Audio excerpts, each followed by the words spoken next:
Flash Info sur Al24 News, bonsoir à tous. Après 42 jours de génocide sur la bande de Gaza, le bilan s'est élevé à plus de 11 500 martyrs, parmi eux 4 710 enfants et 3 160 femmes. Et les victimes dont les staffs médicaux ont dépassé les 200 entre médecins, infirmiers et secouristes. Le bureau d'information gouvernementale de Gaza affirme que 95 institutions gouvernementales ont été détruites. Pour le secrétaire général adjoint des Nations Unies aux affaires humanitaires, Martin Griffiths, 41 000 logements ont été détruits ou endommagés, équivaut à 45% du total des logements dans la bande de Gaza. Et des dizaines de citoyens ont été tués et blessés aujourd'hui, vendredi, à la suite d'une série de raids menés par les avions de combat de l'occupation sur diverses zones de la bande de Gaza. 4 citoyens sont tombés en martyrs lors d'un raid israélien contre une maison du centre de Khan Younes et qu'un certain nombre d'entre eux ont été tués et blessés dans le bombardement d'une maison à Beni Souhaïla. À l'est de la ville, un autre raid a visé une maison du camp de Nusayrat, parmi lesquels des enfants et des femmes. Dans la région de Jabalia al-Balad, au nord de la bande de Gaza, des dizaines de citoyens ont été tués et blessés lorsque les avions d'occupation ont ciblé une place résidentielle lors d'une série de raids.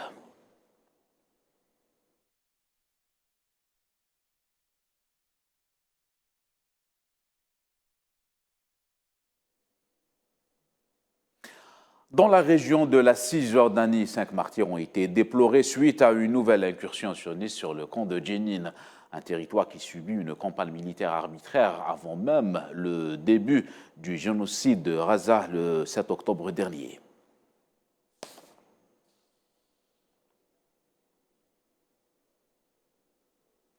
Et comme chaque vendredi depuis le 7 octobre, les fidèles palestiniens ont été soumis à des restrictions pour accéder à l'esplanade Al-Aqsa pour effectuer la prière du vendredi. Pour le 6e vendredi consécutif, la police israélienne a installé des points de contrôle aux entrées de la vieille ville répartis dans ses ruelles et installé des points de contrôle aux portes extérieures de la mosquée Al-Aqsa.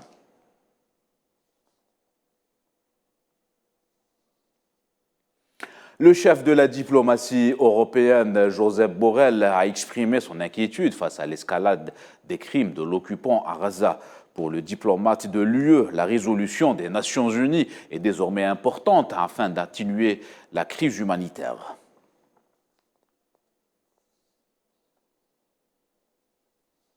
Actualité en Algérie, dans le cadre des journées de l'entrepreneuriat, le président algérien Abdelmadjid Tebboune a visité les pavillons de l'exposition au Centre international d'Alger, réaffirmant son soutien aux entrepreneurs de la communauté nationale établie à l'étranger.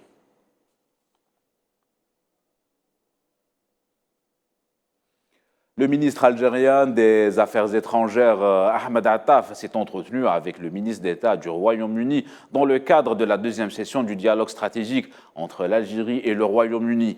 La déclaration commune qui a suivi la session a affirmé que les deux parties ont exprimé leur satisfaction quant aux progrès réalisés dans la mise en œuvre des recommandations de la première session du dialogue stratégique tenue en 2020, saluant la profondeur des relations algéro-britanniques.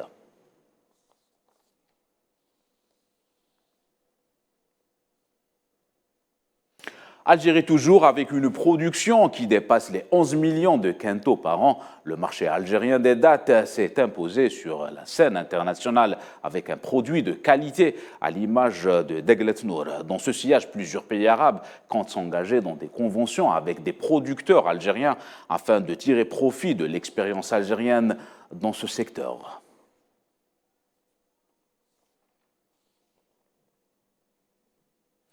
C'est la fin de ce Flash Info. Excellente suite de programme.